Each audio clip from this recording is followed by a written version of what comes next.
Hello friends, height and distance का जो मैंने पहला पार्ट आपको कराया था उसमें मैंने आपको क्वेश्चंस बताए थे जिसमें इस तरह के फिगर्स बनते हैं।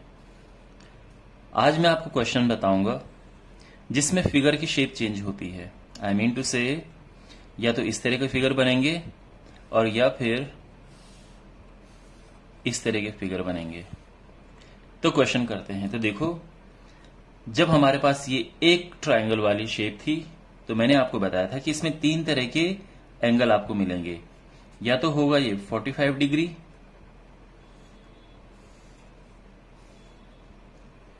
या 60 डिग्री, और या फिर 30 डिग्री। 45 डिग्री जब होता है तो ये साइड का रेशियो होता है 1/√2। 60 डिग्री जब होता है तो साइड का रेशियो ये √3 होता है, ये 1 और ये 2 होता है। और 30 डिग्री में यही चीज घूम जाती है, यानी यहां 1 हो जाता है, 30 के सामने हाइपोटेन्यूज यानी कर्ण 2 का 2 रहता है और ये √3 हो जाता है। ये मैंने पिछली वीडियो में बताया था। अब अगर आपके पास क्वेश्चन इस तरह का है, देखो क्वेश्चन इस तरह से हो सकता है कि एक बिल्डिंग है, यहां तक बिल्डिंग है और बिल्डिंग के ऊपर एक टावर लगा हुआ है, एक फ्लैग लगा हुआ है। जो बिल्डिंग है वो तो एंगल बना रहा है 30 डिग्री, और जो पूरा टावर के समेत यानी ये जो फ्लैग है इसके समेत जो एंगल बन रहा है ये बन रहा है 45 डिग्री। अब क्वेश्चन ये हो सकता है कि अगर इसकी हाइट दे रखी है तो ये क्या होगा। सीधी बात यह है कि यहां भी आपको साइड का रेशियो पता होना चाहिए और 2 सेकंड में आपका आंसर आ जाएगा। अब ये साइड का रेशियो कैसे, तो सबसे पहले ये 30 को पकड़ो, 30 को जो छोटा वाला है। आप जानते हैं कि ये 1 होता है और ये 2 है और ये √3 है, ठीक है। अब 45 को ध्यान करो। 45 में क्या था, ये 1 और ये 1 और ये √2 था। कहने का मतलब ये और ये दोनों एक जैसे थे, इक्वल थे। तो आप भी यही करेंगे। अगर ये √3 है तो अगर मैं पूरे की बात करूं तो ये भी √3 होगा। और उसके बाद मैं अगर इसकी बात करूं कि ये क्या है, वैसे इसकी जरूरत आपको शायद कभी पड़ेगी ही नहीं, लेकिन अगर पड़ भी जाए तो √2 का इसमें मल्टीप्लाई कर दो, ये √6 हो जाएगा। और अगर मैं केवल इस फ्लैग की बात करूं, ये फ्लैग की हाइट क्या है, तो क्योंकि मैंने ये पूरी हाइट √3 ली है तो यहां से यहां तक 1 माइनस कर दो तो ये √3 - 1 हो गया।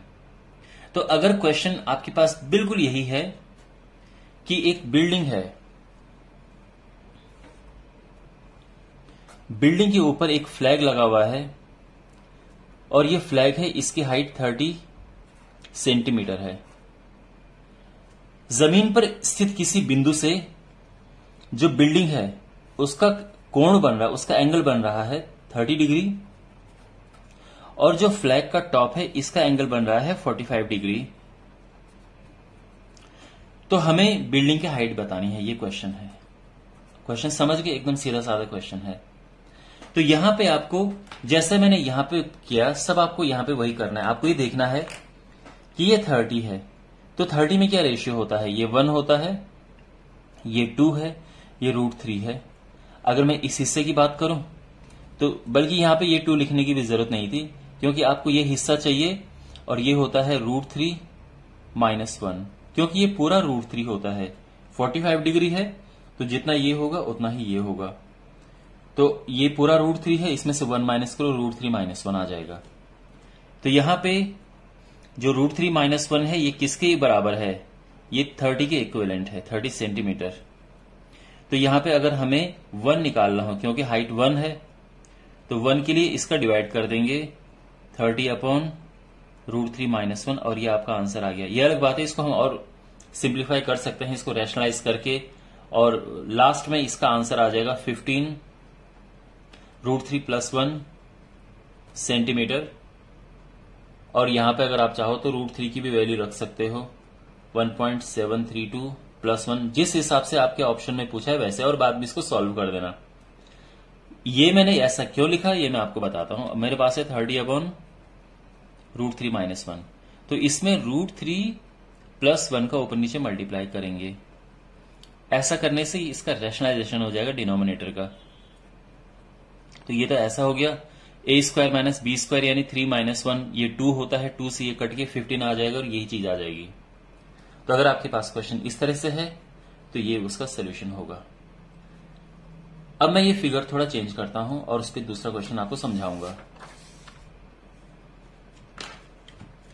अगर हमारे पास एक बिल्डिंग है और जमीन पर स्थित किसी बिंदु से यहां तक बिल्डिंग है और यहां तक एक फ्लैग लगा हुआ है, ये 30 डिग्री का एंगल बन रहा है और ये 60 डिग्री का एंगल बन रहा है पूरा। और हमें बताना है वही सेम चीजें कि अगर ये हाइट दी हो तो ये इसके ऊपर फ्लैग की लंबाई क्या होगी, या फ्लैग की लंबाई दी है तो ये क्या होगा, इस तरह का क्वेश्चन। तो अगेन आपको इस साइड का रेशियो पता होना चाहिए और बस बड़ा सिंपल है। 30 डिग्री में आप जानते हैं कि ये 1 होता है और ये 2 होता है, ये √3 होता है। ठीक है, वैसे इस 2 की यहां पे जरूरत नहीं पड़ेगी इन क्वेश्चंस में, बट ये 1, 2, √3। 60 डिग्री वाले केस में क्या होता है, देखो 60 वाले मैंने आपको बताया था कि 60 के सामने √3 होता है और ये 1 और ये 2 इस तरह से होते हैं। तो देखो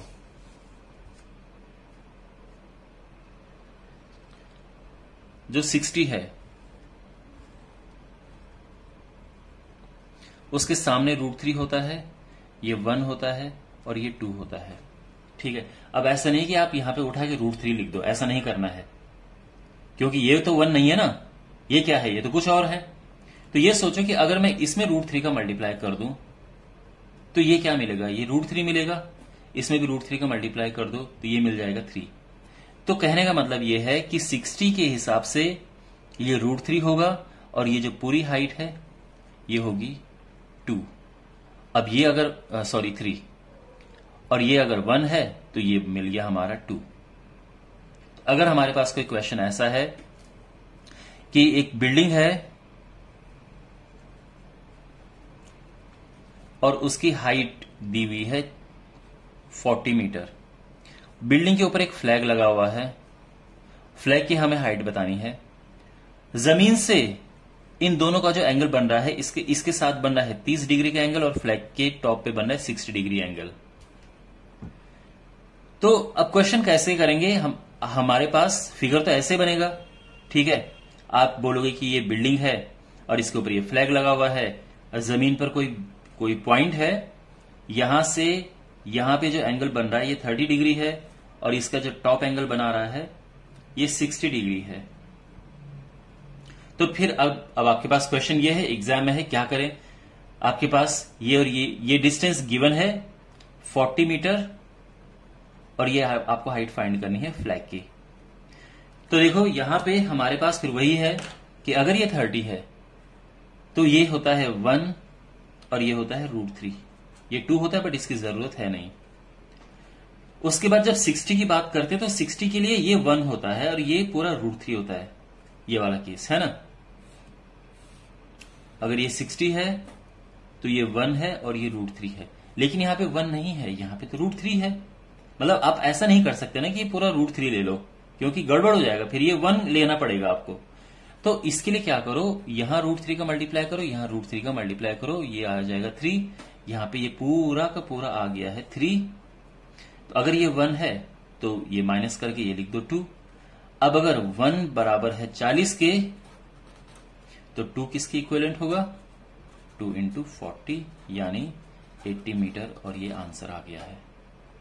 समझ आ गया। अब मैं फिगर थोड़ा और शेप चेंज करता हूं। अब हमारे पास इस तरह से है कि ये 45 डिग्री है और ये 60 डिग्री है। अब क्या करेंगे, देखो तो देखो 45 डिग्री का केस क्या होता है। 45 डिग्री में ये 1 होता है और ये 1 होता है, ये √2 होता है। वैसे जरूरत पड़ेगी नहीं कभी इसकी, बट लिख देते हैं। 60 डिग्री के केस में क्या होता है, अगेन 60, और ये बड़ा आसान है क्योंकि 60 में ये 1 होता है, ये √3 होता है और ये 2 होता है। तो बहुत ही बेहतरीन ये इसलिए है क्योंकि 1 पहले से ही नीचे है, तो 60 के लिए 1 यहां पे पहले से ही है, यानी ये पूरा का पूरा √3 आ गया है। तो क्योंकि यहां से यहां तक 1 है, तो यहां से यहां तक क्या होगा, √3 - 1, और बहुत सिंपल ये आ गया है, और ये सिंपली 2 हो जाएगा अगर इसकी जरूरत कभी पड़ी तो। अब अगर आपके पास क्वेश्चन ऐसा है कि एक बिल्डिंग है और उसके ऊपर एक कुछ पोल लगा हुआ है बिल्डिंग के ऊपर, और ये जो पोल है इसकी हाइट दे रखी है या बिल्डिंग की हाइट दे रखी है, तो हमें दूसरी चीज की हाइट बतानी बड़ा आसान है। मान लो कि जो पोल है उसकी हाइट है 40 मीटर, और आपको बताना है कि बिल्डिंग की हाइट क्या है। और सेम सिचुएशन है, एंगल सेम है, पोल एंगल बना रहा है 60 डिग्री और ये बिल्डिंग एंगल बना रही है 45 डिग्री। तो हमारे पास जो पोल है वो क्या है, वो √3 - 1 है। तो √3 - 1 किसके इक्विवेलेंट है, 40 के इक्विवेलेंट है। तो हमें तो 1 निकालना है ना, बिल्डिंग की हाइट केवल 1 है, तो 1 निकालने के लिए इसका डिवाइड कर देंगे 40/√3 - 1, और ये मीटर आपका आंसर आ गया है। अभी पहले हमने जैसे रैशनलाइज किया था वैसे ही करेंगे, तो ये 20√3 + 1 आंसर आ जाएगा मीटर में, ठीक है ना। अगर इसको पॉइंट में रखना है तो आगे फर्दर सॉल्व कर सकते हैं, बट जो मोस्ट इंपॉर्टेंट है वो ये है कि ये कैसे आया है। अब मैं एक और टाइप की शेप लेता हूं, देखो हमारे पास इनके अलावा क्वेश्चन कैसे आ सकते हैं। देखो ये एक बिल्डिंग है और बिल्डिंग की कोई हाइट है, हो सकता है आपको ये पता करना हो। जमीन पर 2 पॉइंट हैं, एक ये पॉइंट है और एक ये पॉइंट है। इस पॉइंट से बिल्डिंग की जो टॉप का एंगल बन रहा है वो है 30 डिग्री, और इस पॉइंट से बिल्डिंग की टॉप का एंगल बन रहा है 60 डिग्री। अब क्वेश्चन क्या आता है कि भाई जमीन पे आप बिल्डिंग की टॉप देख रहे हो तो 30 डिग्री का एंगल बनता है, आप बिल्डिंग की तरफ जाते हो 40 मीटर, और उसके बाद आप देखते हो तो आप पाते हो कि भाई बिल्डिंग का जो टॉप है अब वो 60 डिग्री का एंगल बना रहे, तो बिल्डिंग की हाइट बताओ। ये क्वेश्चन है, क्वेश्चन समझे आप। भाई जमीन पर स्थित किसी बिंदु से बिल्डिंग की टॉप का जो एंगल बन रहा है वो 30 डिग्री है, उसके बाद 40 मीटर आप बिल्डिंग की तरफ जाते हो तो 60 डिग्री बनता है, तो बिल्डिंग की हाइट बताओ। ये क्वेश्चन उल्टा पूछ सकते हैं कि भाई एक पॉइंट से 60 डिग्री एंगल है, आप 40 मीटर पीछे जाते हो तो 30 डिग्री एंगल बनता है, तो बिल्डिंग की हाइट बताओ। क्वेश्चन इस फॉर्म में भी आ सकता है। तो देखो इसमें कैसे करेंगे, अगेन मोस्ट इंपॉर्टेंट है कि हमें साइड का रेशियो पता होना चाहिए।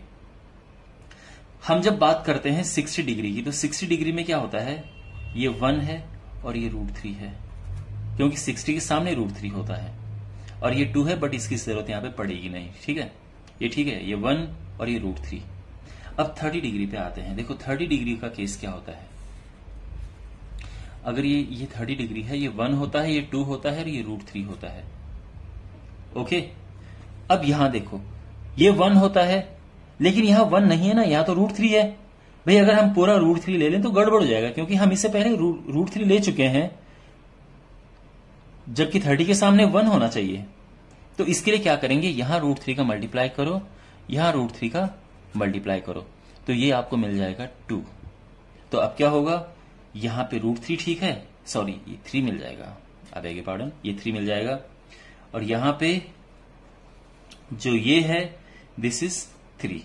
अब ये पूरा अगर 3 है, ये 1 है, तो ये क्या बच गया, ये 2 बच गया। और बड़ा आसानी से अब ये आ जाएगा कि 2 जो है ये 40 के बराबर है, 120 के बराबर हो जाएगा 2 से डिवाइड करके। और आपको तो निकालना हाइट है, यानी √3 निकालना है, तो ये किसके इक्विवेलेंट होगा, 20√3, और ये आंसर आ गया है, ठीक है। ओके नेक्स्ट फिगर लेते हैं।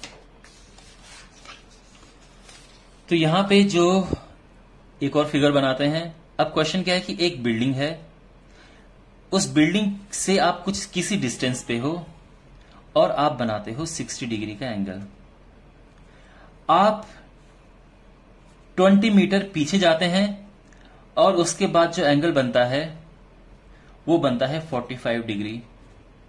तो बिल्डिंग की हाइट बताओ। क्वेश्चन तो बिल्कुल समझ आ गया होगा आपको, कोई प्रॉब्लम इसमें? अच्छा ठीक है। अब यहां पे देखो ये है 60 डिग्री, तो देखो 60 के लिए क्या होता है, सामने √3 होता है और ये बेस 1 होता है, ये सिंपल स्टैंडर्ड है। अब बात करते हैं 45 की। 45 का केस सबसे आसान है क्योंकि 45 में दो साइड तो बराबर होती हैं, ये 1 1 और ये √2 होता है हिसाब।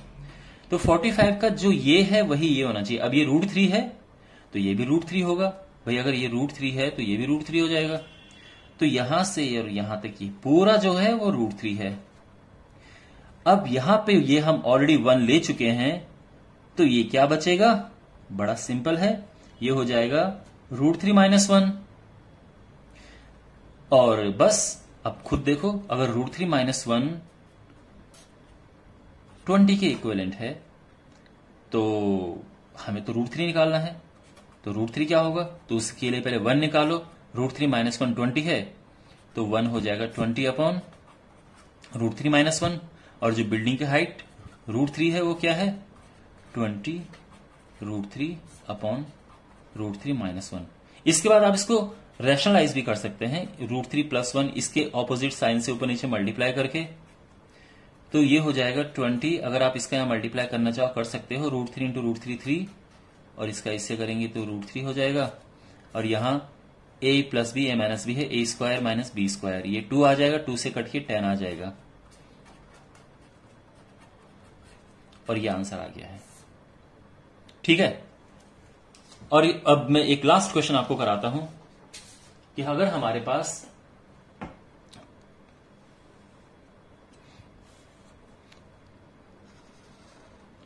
ये है 45 डिग्री। अब एक काम करते हैं, बिल्डिंग की हाइट ले लेते हैं। चलो, बिल्डिंग की हाइट है 60 मीटर। अब जमीन पर एक पॉइंट से आपने देखा कि जो बिल्डिंग का टॉप है वो 45 डिग्री एंगल बना रहा है। आप कुछ पीछे जाते हो तो फिर आपको पता चलता है कि अब जो एंगल है वो 30 डिग्री है। तो क्वेश्चन ये है कि आप कितना पीछे गए हो, ये क्वेश्चन है। हो सकता है कि ये पूछा हो कि पहले ही आप कितना दूरी पे खड़े थे, पर ये पूछेंगे नहीं हो, क्योंकि फिर ये फालतू की चीज देने की जरूरत नहीं है। क्योंकि अगर ये हाइट दिया है और ये पूछा है तो सीधे निकल जाएगा ना, 45 में तो वैसे भी इक्वल होते हैं, तो ये भी 60 आ जाएगा। ये है। खैर, क्वेश्चन में ये है कि आप कितना पीछे गए, ये डिस्टेंस पूछा है। अगर ये पूछा है तो ये भी निकाल सकते हैं, कोई प्रॉब्लम नहीं है। सबसे इंपॉर्टेंट बात अगेन वही कि हमें साइड का रेशियो पता होना चाहिए। 45 का केस सबसे आसान है, यहां पे 1 आ जाएगा और यहां पे भी 1 आ जाएगा। अब बात है 30 की, और ये बहुत ही सिंपल है। क्यों? क्योंकि जो 30 डिग्री होता है उसके सामने 1 होता है और उसके यहां पे 2 है और यहां पे √3 होता है, और इसके सामने 1 तो पहले से ही है, तो हमें कुछ अलग से मल्टीप्लाई करने की जरूरत यहां पे है नहीं। ये 1 था और यहां से यहां तक ये पूरा जो है आप ले सकते हैं √3। ये 2 है बट इसकी जरूरत नहीं तो हम लिखेंगे ही नहीं।